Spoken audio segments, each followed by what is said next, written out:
जो बोएगा वही पाएगा। आज पूरे 3 वर्षों के बाद विनय अपने देश भारत लौट रहा था और अपनों से मिलने की खुशी से अंदर ही अंदर उत्साहित हो रहा था। उसने अपने आने की खबर भी अपने घर वालों को नहीं की थी, क्योंकि वह उन्हें सरप्राइज देना चाहता था। नौकरी के सिलसिले में अमेरिका गया था, लेकिन इन 3 वर्षों में अपने काम में कुछ ऐसा उलझ गया था कि अपने देश वापस लौटकर नहीं आ सका। एयरपोर्ट पर उतरकर विनय सोचने लगा कि पिछली बार जब उसकी पत्नी ईशा से उसकी बात हुई थी तो उसने बताया था कि माँ की तबीयत आजकल ठीक नहीं रहती। शायद उन्हें शहर की हवा रास नहीं आई, इसलिए कुछ दिनों के लिए वह गांव में रहने चले गए हैं। कुछ समय के लिए उन्होंने शांति काकी के घर पर ही एक कमरा किराए पर ले लिया है।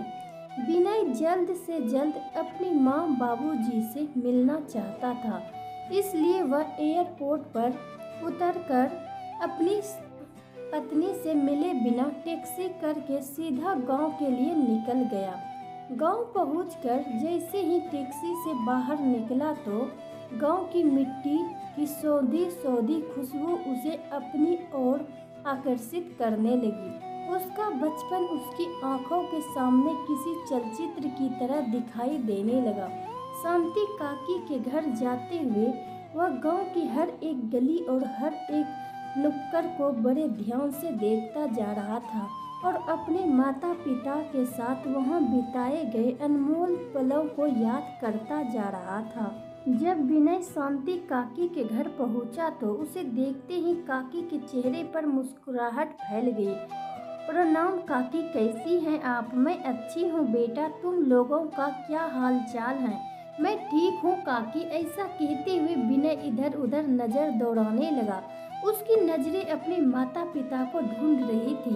तभी शांति काकी बोली, क्या हुआ विनय बेटा, किसे ढूंढ रहा है? फिर विनय कहने लगा, काकी मेरे माँ बाबूजी कहाँ हैं? बहुत समय हो गया है उनसे मिले हुए, क्या आप उन्हें बुला देगी? विनय की बात सुनकर शांति काकी हैरान रह गई। यह क्या बात कर रहे हो बेटा, मुझे तो कितने साल हो गए तेरी माँ से मिले हुए। यह सुनकर विनय के चेहरे का रंग उड़ गया और फीकी सी मुस्कुराहट के साथ बोला, लेकिन काकी माँ बाबूजी तो यहीं गांव में आपके घर पर रह रहे थे ना? नहीं विनय बेटा, तुझे कोई गलतफहमी हुई होगी। तेरी माँ बाबूजी तो कब से यहाँ आए ही नहीं हैं। यह सुनकर विनय सोच में पड़ गया। फिर बाहर निकाल कर विनय ने गांव के अन्य लोगों से भी पूछताछ की, लेकिन उसे कुछ पता नहीं चला।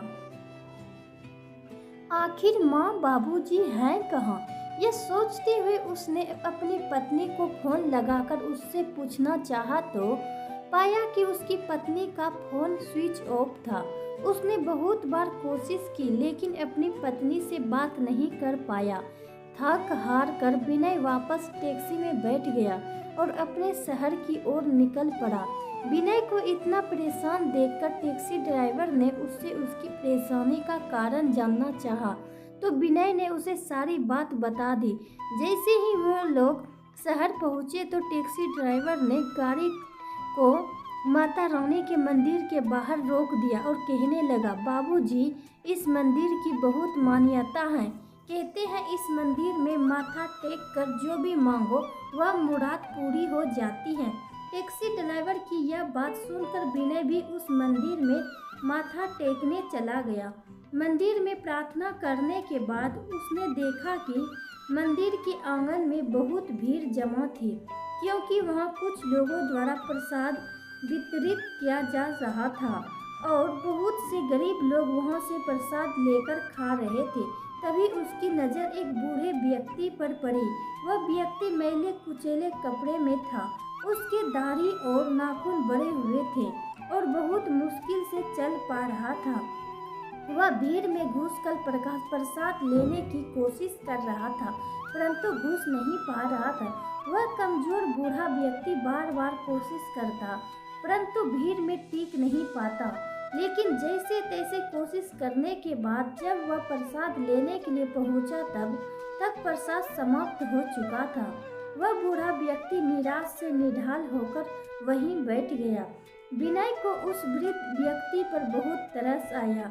वह दौड़कर उनके पास आया और उनके कंधे पर हाथ रखकर कहने लगा, बाबा, आप परेशान मत हो, मैं आपके लिए खाना लेकर आता हूँ। ऐसा कहते हुए जैसे ही विनय खाना लेने के लिए जाने लगा तो एकाएक चौंक गया। उसे उस वृद्ध व्यक्ति में अपने पिता की झलक दिखाई देती थी। वह जाते जाते अचानक रुक गया और उस वृद्ध व्यक्ति की ओर गौर से देखा तो उसे ऐसा लगा जैसे उसकी आंखों के सामने जैसे अंधेरा ही छा गया हो। वह देखकर दंग था कि मैले कुचेले कपड़ों में वह बुजुर्ग व्यक्ति और कोई नहीं बल्कि उसके पिता राधे श्याम जी थे, जिनकी आंखें चेहरे के अंदर तक धंस चुकी थी और शरीर कंकाल मात्र रह गया था। विनय को अपनी आंखों पर यकीन नहीं हो रहा था। रूंधे गले से वह बोला, पिताजी, आप यहाँ इस हालत में, आपकी यह हालत कैसे हो गई और आप कहाँ चले गए थे? मैंने आपको कहाँ कहाँ नहीं ढूंढा। ऐसा कहते हुए विनय अपने पिता के गले लग पड़ा। तभी राधे श्याम जी ने उसे झटकते हुए कहा, अब क्या लेने आया है मेरे पास, या फिर यह देखने आया है कि तेरे माँ बाप जिंदा भी हैं या मर गया? तभी विनय बोला, नहीं पिताजी, ऐसा मत कहिए, मुझे आप लोगों की ऐसी हालत के बारे में कुछ भी मालूम नहीं था। तभी राधे श्याम जी उसे घृणा भरी नजरों से देखते हुए बोले, अच्छा चलो, मान लिया कि तुझे हमारी हालत के बारे में नहीं पता था, लेकिन हमें यहाँ आए लगभग 3 महीने बीत चुके हैं। अपनी पत्नी को तो घर पर तो रोज फोन करता ही होगा, क्या तूने हमारे बारे में अपनी पत्नी से पूछना तक जरूरी नहीं समझा? नहीं पिताजी, ऐसी बात नहीं है। मैंने ईसा से आपके बारे में पूछा था तो उसने मुझे बताया कि माँ की तबीयत ठीक नहीं चल रही थी, इसलिए गांव की शुद्ध हवा में रहने की माँ की बहुत इच्छा थी, तो उन दोनों को मैंने कुछ दिनों के लिए गांव भेज दिया है। मैंने उससे पूछा भी था कि माँ बाबूजी गांव में कैसे रहते हैं, क्योंकि अब गांव का मकान तो बिक चुका है। तो ईसा ने मुझे बताया कि आप लोग शांति काकी के मकान में किराए पर रहते हैं। उसने ये सब बातें मुझे ऐसे बताई तो मैंने भी उस पर यकीन कर लिया। मुझे माफ कर दीजिए पिताजी। विनय ने अपने पिता के पैर पकड़ते हुए कहा और पूछने लगा, माँ कहाँ हैं पिताजी? तभी राधे श्याम जी विनय को लेकर सावित्री जी के पास पहुँचे, जो मंदिर के बाहर फुटपाथ पर एक पुरानी सी चादर बिछाकर बैठी हुई थी और राधे श्याम जी का इंतजार कर रही थी। उन्हें देखते ही विनय की आंखें आंसुओं से सराबोर हो गई और रूंधे स्वर में विनय बोला, माँ माँ। स्वर सुनकर सावित्री जी की आंखें अचानक विनय की ओर देखने लगी और उसे देखते ही गुस्से से बोली, क्या करने आया है हमारे पास, चला जा यहाँ से। तभी विनय रोते हुए अपनी माँ से बोला, अपने इस नालायक बेटे को बस एक बार माफ कर दीजिए माँ, गलती मेरी ही है जो मैंने ईसा पर आंखें बंद करके भरोसा किया और उस पर यकीन करके आप दोनों की जिम्मेदारी उसे देकर मैं विदेश चला गया था। लेकिन मुझे मालूम नहीं था कि जब मैं आप लोगों से मिलूंगा तो आपको ऐसी हालत में देखूंगा। लेकिन माँ, आज मैं कसम खाता हूँ कि आप लोगों की एक एक परेशानी का हिसाब लूँगा। माँ, आप खुद ही सोचिए, क्या आपका विनय आपके साथ कभी ऐसा कर सकता है? आपकी यह हालत देखकर मुझ पर जो बीत रही है वह मैं ही जानता हूँ। इतना कहते हुए विनय अपनी माँ से लिपट कर फूट फूट कर रोने लगा। विनय ने अपनी माँ पिताजी को टैक्सी में बिठाया और उन्हें एक अच्छे से होटल में ले गया। वहाँ उन्हें भरपेट खाना खिलाया, वहीं उनके रहने का इंतजाम करवाया। इतने आलीशान होटल को देखकर राधे श्याम जी और सावित्री जी हैरान रह गए। तभी विनय बोला, माँ पिताजी आप यहाँ आराम से बैठिए, सब कुछ ठीक हो जाने पर मैं आपको घर लेकर चलूँगा। सबसे पहले मुझे पूरी बात बताइए ताकि मुझे भी पता चले कि ईसा ने मुझे क्या क्या छुपाया है। बेटा क्या बताऊं, तेरे जाने के बाद 4-5 महीने तक तो बहू का व्यवहार बहुत अच्छा था। हम तो खुद को बड़े ही खुश नसीब समझ रहे थे और ईश्वर का हर पल शुक्रिया अदा करते थे कि हमें ऐसे बेटे बहू मिले। लेकिन हमें क्या पता था कि बहू का व्यवहार केवल हमें भ्रमित करने के लिए है। जब उसे यह मालूम चला कि तू अभी और 2 साल के लिए अमेरिका में ही रहने वाला है तो उसका रवैया एकदम से बदल गया। सारा दिन बहू अपनी माँ से फ़ोन पर बात करती रहती थी और सारे काम करने का जिम्मा केवल तेरी माँ का था। फिर राधे श्याम जी बोले, बेटा ईसा बहू हमसे रोजाना बदतमीजी करती थी और यदि तेरी माँ कुछ बोलती थी तो घर में तांडव मचा देती थी। एक दिन सुबह जब हम लोग नींद से जागे तो देखा कि बहू घर से गायब थी। हमने पूरा घर छान मारा लेकिन वह कहीं नहीं थी। हमने बहू को फ़ोन लगाया लेकिन उसने फ़ोन भी नहीं उठाया। किसी अनहोनी के डर से हमारा दिल अंदर तक कांप उठा था। दोपहर के समय जब वह घर लौटी तो हमारी जान में जान आई, लेकिन हमने देखा कि उसके हाथ में एक बड़ा सा बैग था। हम बहुत हैरान रह गए। इससे पहले कि हम उसे कुछ पूछते उसने बोला, माँ पिताजी आप लोग आज के आज और अभी के अभी अपना सामान अपने कमरे में से निकाल लीजिए और स्टोर रूम में रख दीजिए। आज से आप हॉल में सोइएगा क्योंकि आज से मेरी माँ इस घर में रहेगी। ये क्या कह रही हो तुम भी? हम हॉल में कैसे सो सकते हैं? तुम्हारी माँ तो कुछ दिनों के लिए आई होगी। तो एक काम करो, तुम्हारी माँ और सावित्री अंदर कमरे में बेड पर सो जाएंगे और मैं यहाँ हॉल में सो जाऊँगा। राधे श्याम जी बोले। तो ईसा बोली, मैंने कब कहा कि मेरी माँ यहाँ कुछ दिनों के लिए आई है? यह उनका घर है और वह अब यहाँ हमेशा के लिए रहेगी और आप लोगों से मैं जितना कहा है आप उतना ही कीजिए। ईसा ने गुस्से में कहा तो राधे श्याम जी बोले, बहू तुम्हें मालूम है कि सावित्री की तबीयत ठीक नहीं रहती, उसकी कमर में बहुत दर्द रहता है, उससे जमीन पर नहीं लेटा जाएगा। वह सब मैं नहीं जानती। जल्दी से कमरा खाली कीजिए नहीं तो इस घर के दरवाजे खुले हैं, आप लोग अपना इंतजाम खुद देख सकते हैं। बहू ईसा की बात सुनकर सावित्री जी को बहुत बुरा लगा। वह गुस्से से बोली, आप जरा विनय को फ़ोन लगाइए, मुझे उससे बात करनी है। और विनय बेटा, यह बात होने के बाद हमने तुझे कितनी बार फ़ोन मिलाया था लेकिन तूने एक बार भी हमारा फ़ोन उठाना ज़रूरी नहीं समझा।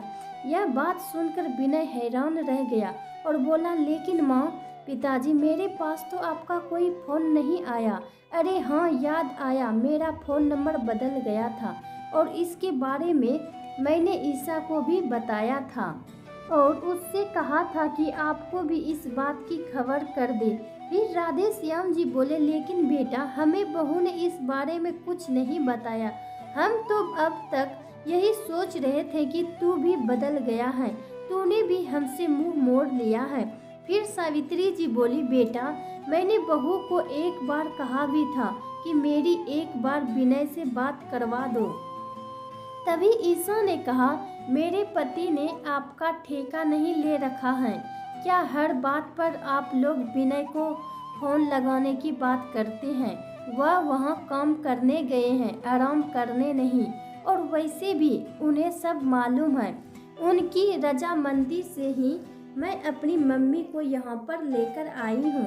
हाँ पिताजी, मुझे ईसा ने यह कहा था कि वह अपनी मम्मी को हमारे घर लेकर आ रही है, क्योंकि उसके भाई भाभी उसकी मम्मी का ठीक से ख्याल नहीं रखते और उनसे झगड़ा करते हैं।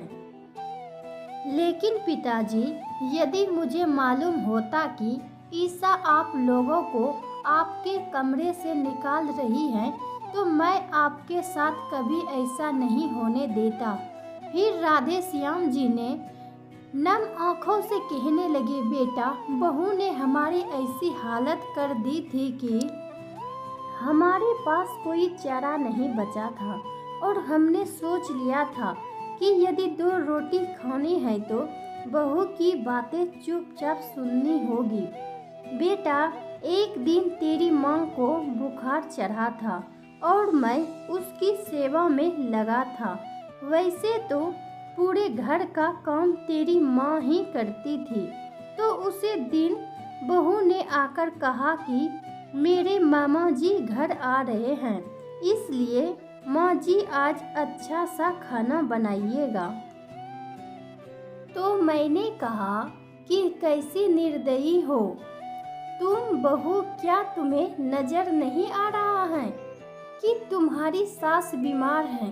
तुम्हें तो इसकी सेवा करनी चाहिए, उल्टा तुम उसे काम बता रही हो। इस पर समधन जी मुझे कहने लगी कि आप जाकर इनके लिए दवाई ले आइए।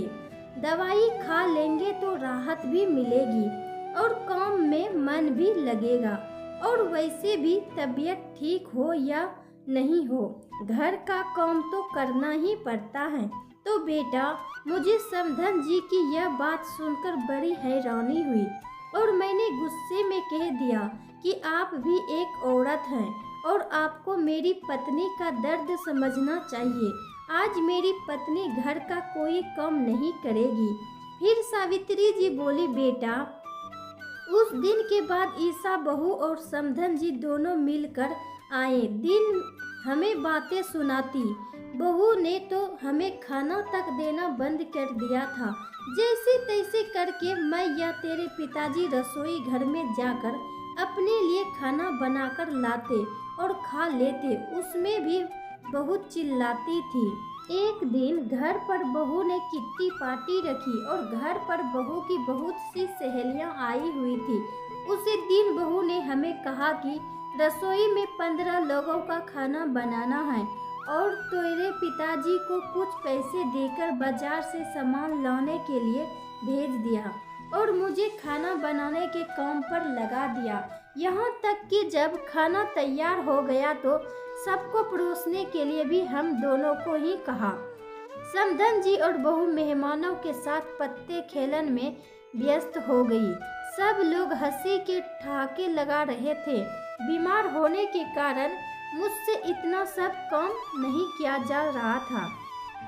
यह सब देखकर तेरे पिताजी का गुस्सा उबल पड़ा और उन्होंने सारा खाना उठाकर फर्श पर गिरा दिया। यह सब देखकर बहू का पारा 7वें आसमान पर पहुंच गया। वह चिल्लाकर बोली, आप लोगों की इतनी हिम्मत कि मेरी सहेलियों के सामने मेरी बेइज्जती कर दी। उधर बहू की माँ मोहिनी जी भी बहू को भड़काते हुए कहने लगी, बेटी, ईसा तुम ही इन लोगों को तरस खाकर घर में बैठाए हुए हो, निकाल बाहर क्यों नहीं करती इस लोगों को? हाँ माँ, आप ठीक कह रही हैं। इन्हें घर में रख कर मैं इन पर एहसान कर रही हूँ और यह मेरे एहसान का इस तरह बदला दे रहे हैं।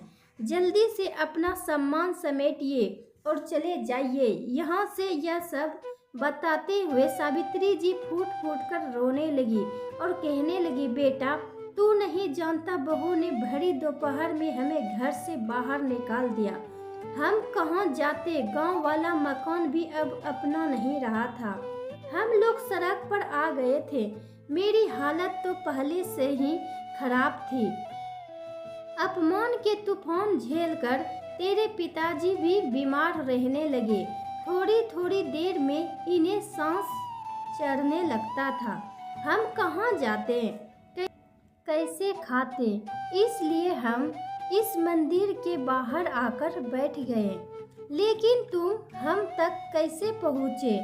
बेटा, सावित्री जी के पूछने पर विनय ने कहा, माँ, आप लोगों को घर से निकालने के बाद ईसा ने मुझसे कहा कि आप लोग तो शांति काकी के पास गांव में चले गए हैं। और जब मैंने कुछ दिनों के बाद उससे पूछा कि माँ, बाबूजी का फोन क्यों नहीं लग रहा है, तो उसने बताया कि आपका फोन घर पर ही रखा है और आप लोग गांव वालों के साथ तीर्थ यात्रा पर गए हैं। इस कारण आप लोगों से बात नहीं हो पाएगी।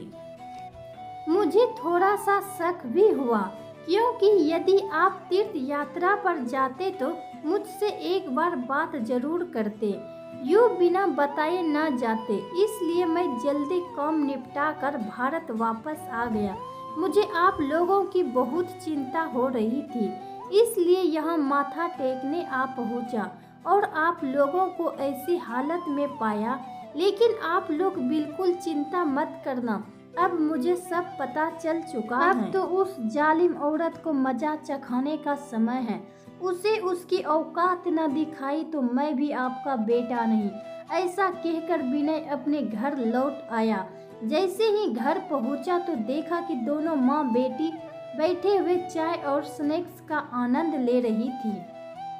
उसी समय ईसा की माँ मोहिनी बोली, बेटी ईसा, तूने अपने सास ससुर को यहाँ से निकाल तो दिया, लेकिन एक बार देखना तो चाहिए कि वो लोग कहाँ गए और क्या कर रहे हैं। कहीं उन्होंने दामाद जी को सारी खबर कर दी तो हमारा क्या होगा? अरे माँ, आप ही क्या बात करती हैं? जब उन्हें अपने बेटे का फ़ोन नंबर ही नहीं मालूम तो वह उसे फ़ोन कैसे करेंगे? आप निश्चित रहिए। और वैसे भी उनके आने में अभी बहुत समय बाकी है, तब तक तो वे दोनों स्वर्ग सिधार जाएंगे। ऐसी हालत में भला कितने दिन जीवित रहेंगे? ईसा ने हंसते हुए कहा। तभी मोहिनी जी बोली, लेकिन बेटी, अगर दामाद जी पूछेंगे तो तुम क्या बताओगी? फिर ईसा ने कहा, माँ, जब तक आपके दामाद जी भारत वापस आएंगे तब तक कुछ सोच लेंगे। अभी तो लाइफ को एंजॉय करो। यह बातें करते हुए वे दोनों जोर जोर से हंसने लगी। तभी विनय अंदर चला आया और उसे देखते ही ईसा के चेहरे का रंग उड़ गया और ठिठक ठिठक कर खड़ी हुई। अरे क्या हुआ बिटिया, तुझे सांप क्यों सूंघ गया? ऐसा कहते हुए ईसा की माँ ने दरवाजा की ओर देखा तो उसके पैरों तले भी जमीन खिसक गई। वे दोनों मन ही मन सोच रही थी कि कहीं विनय ने उनकी बातें सुन तो नहीं ली। उसी समय विनय हंसते हुए बोला, देखा, हैरान रह गई ना मुझे देखकर? मैं तुम्हें सरप्राइज देना चाहता था, इसलिए बिना बताए ही आ गया। विनय की यह बात सुनकर ईसा और उसकी माँ मोहिनी की जान में जान आई। अब उन्हें यकीन हो चुका था कि विनय ने उनकी बातें नहीं सुनी। थोड़ी देर आराम करने के बाद विनय ईसा के पास आया और बोला, ईसा, एक खुशखबरी है। अब मैं तुम्हें भी अपने साथ विदेश ले चलूँगा। मैं तुम्हारा वीज़ा भी बनवा लिया है। हम 2 दिन बाद ही अमेरिका के लिए निकलेंगे। माँ और पिताजी तो तीर्थ यात्रा पर चले गए हैं, तो उनका आना अभी नहीं हो पाएगा। और जब आएंगे तो मैं उनसे बात करके उनका यहीं रहने के लिए इंतज़ाम करवा दूँगा। अब तुम जल्दी से अपनी पैकिंग करने शुरू कर दो। यह बातें सुनकर ईसा की बाँछें खिल उठी। खुशी के मारे उसके पैर जमीन पर नहीं पड़ रहे थे। तभी मोहिनी जी, जो यह सब बातें सुन रही थी, परेशान होते हुए बोली, ईसा बेटिया, तुम तो विदेश जाने के बारे में सोच रही हो, लेकिन ये भी तो सोचो फिर मेरा क्या होगा। देखिए माँ, मैं इतने दिन आपको रखकर आपकी सेवा की है। अब आप भैया भाभी के पास वापस जाइए। क्या कोई बेटी के घर भी इतने दिन रहता है? जाइए उनसे माफ़ी मांग लीजिए। अब आपके कारण मैं विदेश में जाना तो नहीं छोड़ सकती। पता है मैं कितना तरसती थी विदेश में जाने के लिए, और अब जब मौका मिल रहा है तो मैं इस मौके को हाथ से नहीं जाने दूंगी। अपनी बेटी के मुंह से यह बातें सुनकर उसकी माँ हैरान रह गई। अगले ही दिन उसने अपनी माँ को अपने घर से विदा कर दिया और खुशी खुशी विदेश जाने की तैयारी में जुट गई। जिस दिन उसकी फ्लाइट थी, विनय ने उसे फ्लाइट में बैठाकर कहा, तुम यहीं बैठो, मैं बस 2 मिनट में आया। लेकिन जब फ्लाइट उड़ने का समय हुआ तब तक भी विनय वापस नहीं लौटा था। ईशा ने घबराते हुए बैग में से अपना फोन निकाला। तभी उसने देखा कि फोन के पास एक कागज रखा हुआ था। जैसे ही उस कागज को खोलकर देखा तो उसमें लिखा था, जाओ और खूब मजे करना विदेश में। अब तुम्हें मालूम पड़ेगा कि किसी इंसान को अकेला और बेसहारा छोड़ देने का क्या मतलब होता है।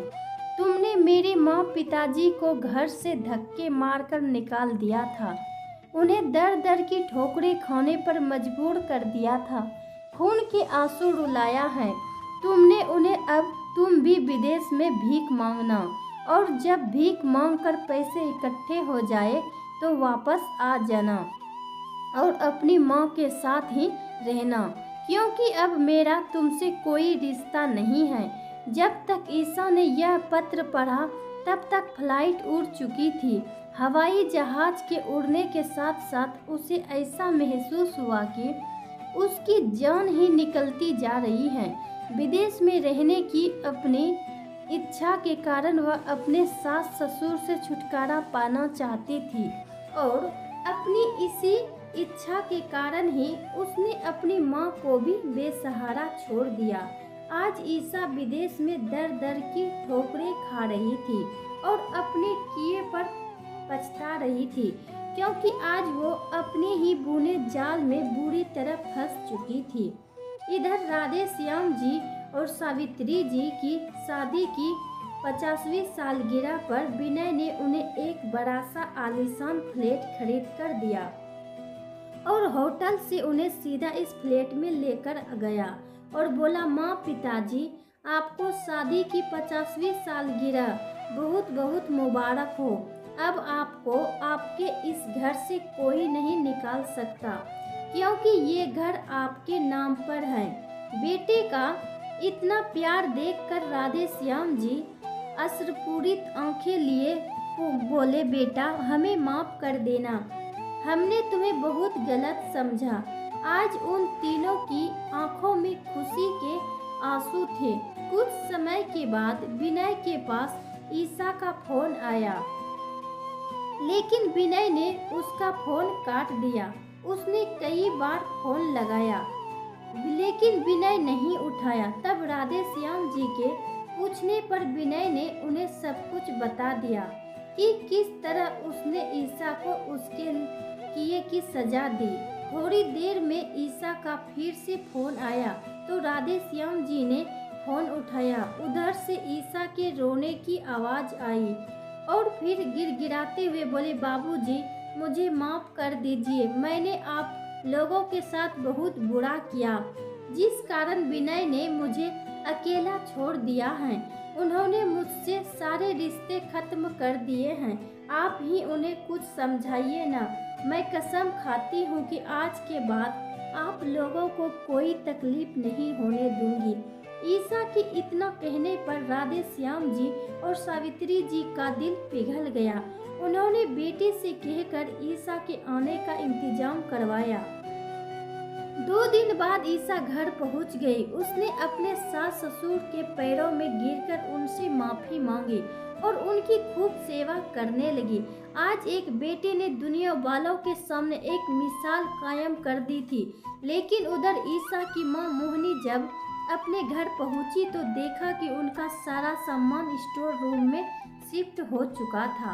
उनके अपने कमरे में उनके लिए कोई जगह नहीं थी, क्योंकि उस कमरे में उनकी बहू के पिताजी आराम फरमा रहे थे और टीवी पर गाना बज रहा था, जो बोएगा वही पाएगा, तेरा क्या आगे आएगा।